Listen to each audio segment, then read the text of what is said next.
Ciao a tutti, sono Matteo Smaila e sono un membro dell'UniTS Racing Team. Cos'è l'UniTS Racing Team? È il team di Formula SAE dell'Università di Trieste. Che cos'è la Formula SAE? È una competizione automobilistica studentesca. Se volete informazioni in più vi lascio un paio di link in descrizione se siete curiosi.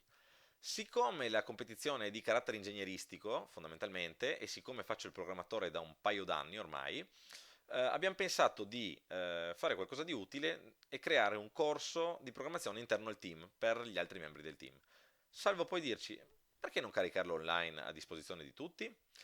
E quindi eccoci qua. Questo sarà un corso di programmazione non di base, nel senso che è meglio e diciamo che è un prerequisito conoscere già almeno i rudimenti di un altro linguaggio di programmazione, meglio se orientato agli oggetti, anche se non è strettamente necessario.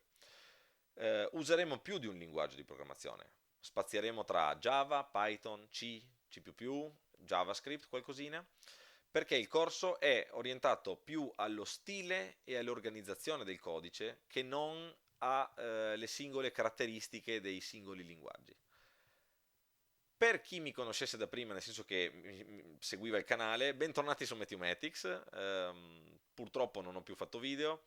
Questo non è un cambio di rotta del canale, il canale continuerà a chiamarsi Mathematics e continuerà a trattare anche di matematica. Prima o poi tornerò a fare video di matematica, è una cosa che ho in testa da un sacco di tempo, però avevo anche in testa di aggiungere sempre a questo canale anche altre materie tecniche, tra cui la programmazione. Quindi perché perdere l'occasione e non pubblicare queste lezioni in questa piattaforma? Detto questo, vi auguro una buona visione del corso e spero che vi piaccia e che vi torni utile.